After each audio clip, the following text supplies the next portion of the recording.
So this is my year-end review of the battlefield in Ukraine, talking about what happened over 2024. And really in 2024, Russian forces managed to seize approximately 4,168 square kilometers of Ukrainian territory. Russia now controls 109,000 square kilometers of Ukraine, and this is up from 105,000 square kilometers at the end of 2023. Just looking at the map, you can see exactly where those gains were made. Obviously, we talk about the Pokrovsk axis right here, as well as the axis that originated from Volodar. There was somewhat of movements near Bakhmut Chasiv Yar, as well as the axis heading towards Kupiansk right here. That was the Russian advances. Again, you can see the difference on what 4,000 kilometers look like. This was a year ago. This is what we're looking at as of a couple days ago.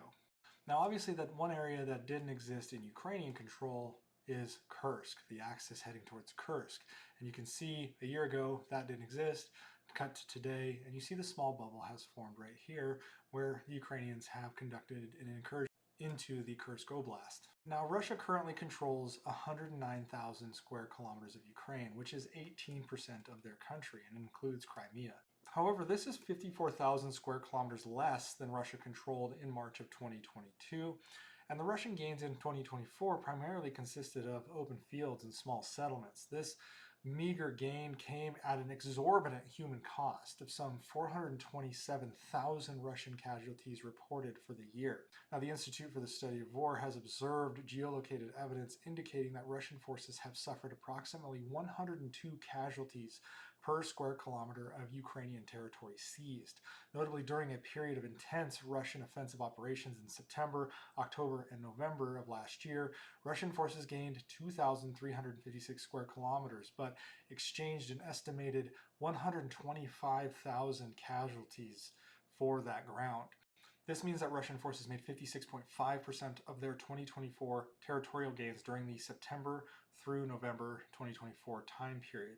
Despite these staggering losses, Russia's advances have slowed. As of December of 2024, Russian forces gained 593 square kilometers, or about 18.1 square kilometers per day in December. Most of this was focused in the Pokrovsk region right here. Meanwhile, the Russian casualty average of 1,585 per day in December of 2024 makes it the all-time high of Russian daily casualties for a month, and it broke November's all-time high record of 1,523 casualties per day. Now, intensified Russian offensive operations in early 2024 resulted in Avdiivka being seized by Russia.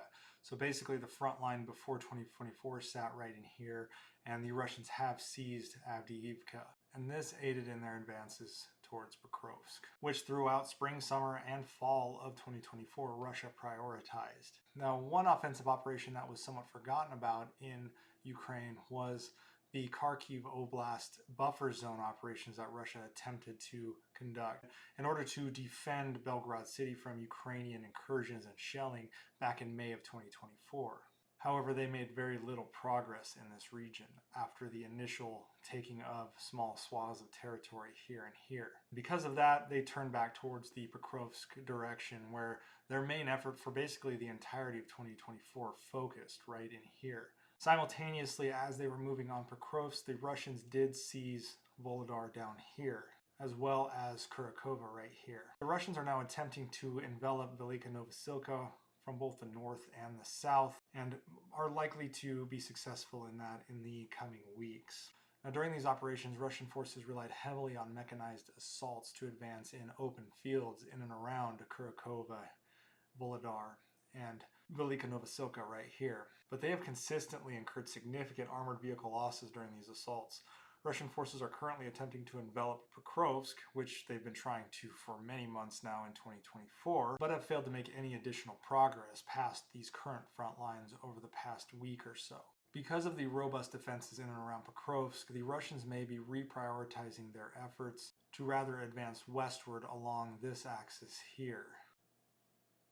And because they saw successes in seizing Avdiivka, Selidova, Volodar, and Kurakova in these regions right in here, those successes may be translated further by this westward movement. Now, in all of 2024, the largest city that Russia seized had a population of just over 31,000 people. They aren't taking major metros here. And when the Russians did come across larger metros, they stalled. Now, it took 4 months for Russia to merely take Avdiivka in late 2023 and early 2024, and then an additional 2 months to take Kurakova. So operations moving from Donetsk through Avdiivka and Kurakova was 6 months of 2024 alone.